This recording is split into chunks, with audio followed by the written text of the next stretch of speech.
ఓం నమో భగవతే వాసుదేవాయ. ఓం నమో గురుభ్యో నమః. శ్రీ ఆదిశంకరాచార్య జీవిత చరిత్ర. సదాశివ సమారంభం శంకరాచార్య మధ్యమాం అస్మదాచార్య పర్యంతం వందే గురుం పరంపరాం. కైలాసవాసుని అవతారంగా భావించబడే శంకరుల కృప వలన మనకు ఈరోజు హిందూ మతంలో స్పష్టత, పారదర్శకత, లోతు, ఐక్యత ఉన్నవన్నీ అనుటల్లో అతిశయోక్తి లేదు, ఏమాత్రము లేదు. ఎందరో మహర్షులు, ఋషుల నోట అంతర్యామి వాక్కులుగా పలకబడిన శక్తి వేదములుగా ప్రకాశిస్తున్నాయి. ఎవరో రచించి మరెవరో పరిశీలనం, విమర్శ చేసేందుకు అవి పురాణాలు, నవలలు కావు. విశ్వవ్యాప్తము మనోకమలము నుండి స్వయంగా మహాపురుషుల నోట వెలువడిన సచ్చిదానందములు. వేదములు అంతటి వేదములకు కూడా వక్ర భాష్యం చెప్పి భారతీయ సమాజంలో విభజన కలిగించి మూఢ ఛాందస భావాలను ప్రేరేపించి అస్యామతలను వైపు ప్రజలను మళ్లించిన సమయంలో ఆ పరిస్థితిని చక్కదిద్దడానికి శంకరులు కాలడిలో శివగురు శక్తితో ఆర్యాంబ గర్భములో ఉత్తరాయణ పుణ్యకాలమున వైశాఖ శుద్ధ పంచమి నాడు అవతరించాడు. చిమ్మాద్రతో మౌనంతో జ్ఞానాన్ని వ్యాపింపజేసే దక్షిణామూర్తి రూపమైన పరమశివుడు ఈ దంపతులను ఆశీర్వదించగా శంకరులు ఉదయించారు. పువ్వు పుట్టగానే పరిపాలించినట్లుగా ఆయన దైవిక శక్తి మార్గము కాలడిలో ప్రస్ఫుటించాయి. 3వ ఏటనే తండ్రిని కోల్పోయిన శంకరులకు 5వ ఏట ఉపనయనం సంస్కారములు జరిగింది. బ్రహ్మచర్య దీక్షలో భాగంగా మాధుకరణం కోసం భిక్షాటనకు వెళ్ళిన శంకరులకు ఒక పేద బ్రాహ్మణుని ఇంట ఇల్లాలు వద్ద ఉసిరికాయ తప్ప ఏమీ దొరకలేదు. ఆమె దుస్థితికి కరిగిన శంకరులు లక్ష్మీదేవిని కనకదార స్తోత్ర రూపంలో ప్రార్థించగా ఆ తల్లి కరుణించి ఆ ఇంట బంగారు ఉసిరికలు కురిపించింది. వారి దారిద్రాన్ని పోగొట్టిందని దినదిన ప్రవర్తమానమవుతున్న శంకరులకు మహర్షులు వచ్చిన దేశాన్ని ఉద్ధరించాలన్న కర్తవ్యాన్ని గుర్తు చేస్తారు. తల్లు అనుమతితో సన్యాసం స్వీకరించి శంకరులు భారతదేశ యాత్ర మొదలు పెడతారు. ఉధృతంగా ప్రవహిస్తున్న నర్మదా నదిని తన కమండంలో బంధించి శంకరుని చూసి ముగ్ధమైన గురు గోవింద భగవత్పాదులు శంకరులను తన శిష్యులుగా స్వీకరిస్తారు. గోవింద భగవత్పాదులు శంకరులకు వేదాంగాలు ఉపదేశిస్తారు. ఆత్మ పరమాత్మ ఒకటే అన్న అద్వైత సిద్ధాంతాన్ని కూడా శంకరులకు బోధిస్తారు. ఆ సందేశాన్ని ప్రపంచానికి చాటమని శంకరులను ఆశీర్వదించి పంపిస్తారు. శంకరులు కాశీకి అవుతారు. అక్కడికి చేరే సమయానికి ఆయనకు చాలామంది శిష్యులు ఏర్పడతారు. ఒకసారి ఒక శిష్యుడు నది ఈవలి ఒడ్డున గురువుల వస్త్రములు ఆరవేస్తుండగా శంకరులు అతన్ని ఆవలి ఒడ్డు నుంచి పిలుస్తాడు. గురువుగారి పూర్తి ధ్యానంతో ఆ శిష్యుడు అడుగులు వేస్తూ నదిని దాటుకుంటూ వెళుతాడు. ఆ శిష్యుడు అడుగు వేసిన ప్రతి చోట ఒక పద్మము వెలసి ఆయనను నీట మునగకుండా కాపాడుతుంది. అంతటి మహామణిమాన్వితమైన గురుకృపను పొందిన ఆ శిష్యుడు పద్మపాదునిగా పేరు పొందాడు.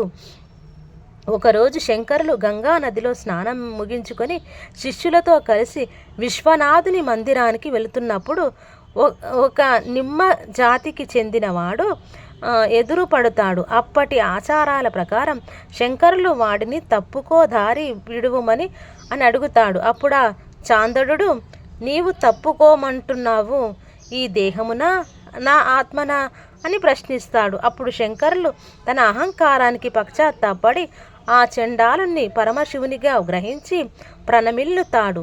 ఆ సందర్భంలో చాండాలుని రూపంలో ఉన్న శివుడు శంకరుని ఉద్దేశించి వేసిన ప్రశ్నలు మొదటి 2 శ్లోకములు అటు తర్వాత శంకరుల నోట వెలువడిన శ్లోకాలు మనీష పంచాంగంగా పేరొందాయి.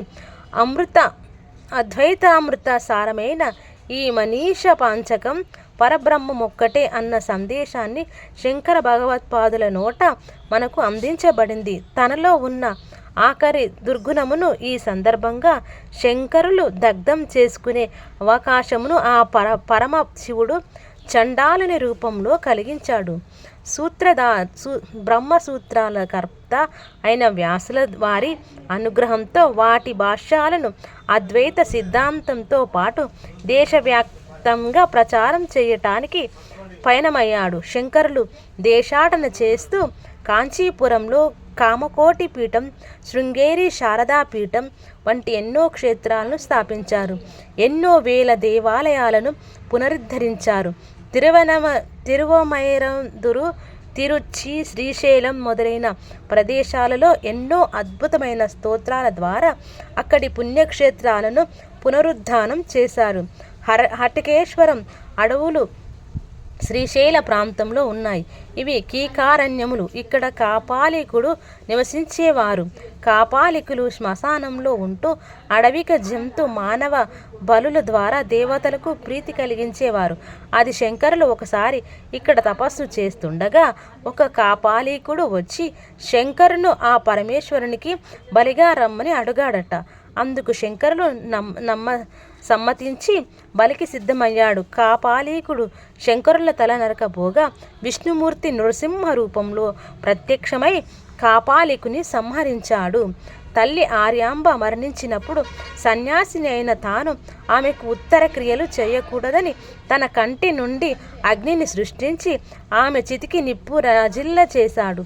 తన అనుపమానమైన శక్తితో మూకాంబిక, కోటాచారి, తిరుమల, పూరి, ద్వారక మొదలైన క్షేత్రాలను అత్యంత మహిమాన్విత క్షేత్రాలుగా తీర్చిదిద్దారు.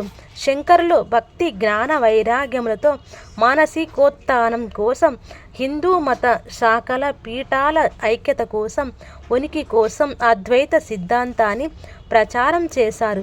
ఎందరో పండితులు, విమర్శకులను ఒప్పించి దేశ వ్యాప్తంగా పంచాయతన పద్ధతిలో పీఠాలు, మఠాలు, క్షేత్రాలు స్థాపించారు. పామరుల నుండి పండితుల వరకు వారి వారి చేతనావస్థలను బట్టి స్తోత్రాలు, ప్రకారణలు, లోతైన ఆధ్యాత్మిక గ్రంథాలు రాసి ఈనాటి వరకు ఆ జ్ఞాననిధి ఆధ్యాత్మిక వారసత్వ సంపదలు నిలిచేలా చేశారు. తన యాత్రల చివరిలో శంకరులు బదరీ క్షేత్రానికి వెళ్ళినప్పుడు శ్రీ మహావిష్ణువు ఆయనను అలకనంద నదిలో ఉన్న తన విగ్రహాన్ని ప్రతిష్ఠించి అక్కడ ఒక క్షేత్రాన్ని ఏర్పాటు చేయమని నిర్దేశించాడు. శంకరులు అక్కడ బదరీనారాయణ క్షేత్రాన్ని, జ్యోతిర్లింగాన్ని స్థాపించి ఆ పరమాత్మలో ఐక్యమయ్యాడు.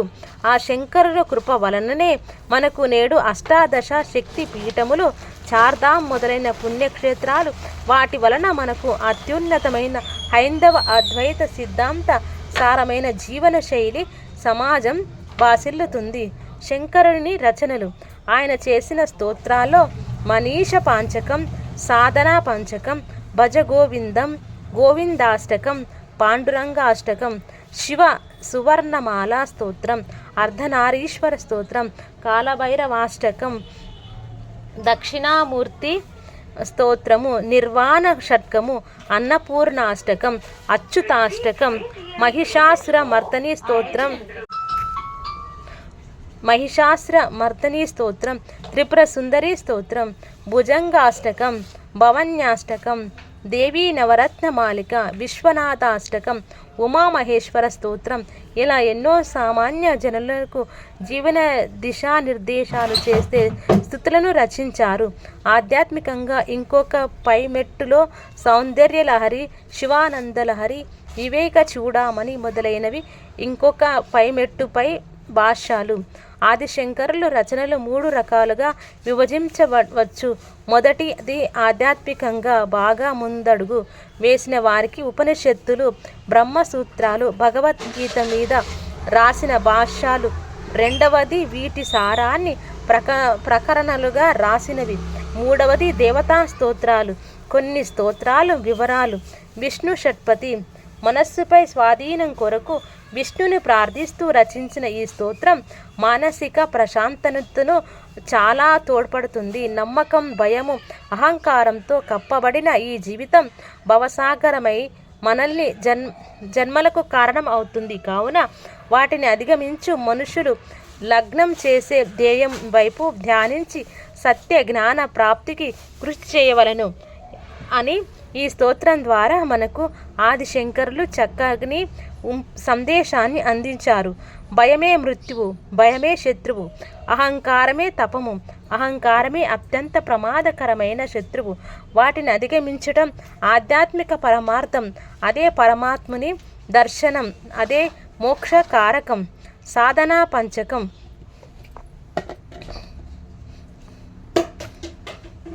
శంకరులు అద్వైత సిద్ధాంతమును కాలి నడకలో భారతదేశమంతా తిరుగుతూ ప్రచారం చేసి దానికోసం కావలసిన పీఠాలను, ధార్మిక క్షేత్రాలను స్థాపించారు. సద్గురు సాంగత్యం, శిష్యరికము, దైవారాధన, నిత్య నైమితిక చర్యలు, ధ్యానము, యోగము, సత్సంగము, భక్తి మొదలైన సాధనలతో పరబ్రహ్మ తత్వమును గ్రహించి అనుభూతి పొందవచ్చు అని శంకరులు తనకు దివ్యామృతమును అందజేశాడు. దీనికోసం ఏమి చేయాలో ఒక ఉత్తమమైన స్థాయిలో 5 సూత్రాలను ఆదిశంకరులు మనకు సాధనా పంచకం రూపంలో ఇచ్చారు. ఇందులో విషయము చాలా సులభముగా అనిపించినా అది ఆచరణలో పెట్టడానికి ఎంతో నియమములు, నిగ్రహము, పట్టుదల అవసరం. ఉదాహరణకు వేదములను అధ్యయనం చేద్దాము అనేది ఒక ధ్యాయం. మరి దానికి సరైన గురువు, పాఠశాల, క్రమశిక్షణతో కూడిన దైనందిన చర్య, అభ్యాసము, ఏకాగ్రత, సాధన ఇవన్నీ కావాలి. అలాగే అహంకారము వదులుట అనేది ఒక ధ్యేయం. మరి దీనికి మన అలవాట్లు, మానసిక స్థితి ఏ విధంగా ఉండాలో ఊహించండి. నియమిత సాత్విక ఆహారం తీసుకోవడం, సుఖములకు దుఃఖములకు అతీతంగా రాగద్వేషాలు లేకుండా ఒక రకమైన ఉదాసీన వైఖరిని అలవరుచుకోవాలి. దీనికి మళ్ళీ పైన చెప్పిన గురువు, అభ్యాసం, సాధన, క్రమశిక్షణ అన్నీ అవసరం. సాధనా పంచకాన్ని ఒక శిఖర మార్గముగా తీసుకొని దానిలో ఉన్న ప్రతి పరమాణు ధ్యేయమును, సద్గురువును ఆశ్రయించి శత్రువులను అధిగమిస్తూ జీవన శైలిలో వాటిలో పయనిస్తూ అవరోధాలను అధిగమిస్తూ అవరోధన చేయాలి.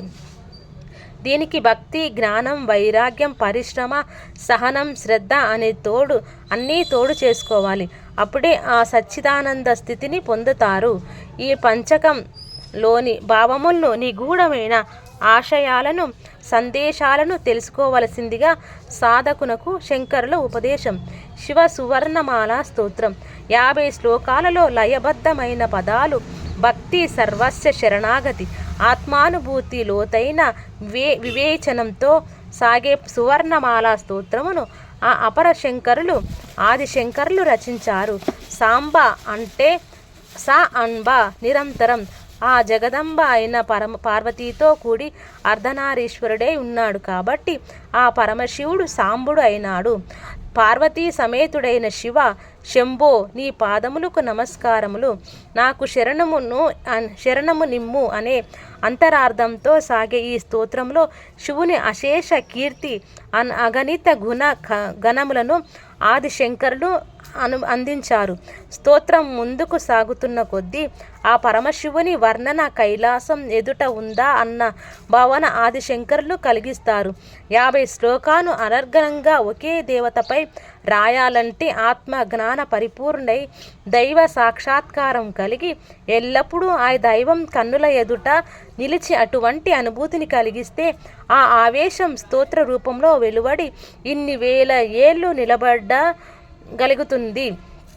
ఆయన మహిమను తెలిపే ఒక స్తుతి తోటకాష్టకం.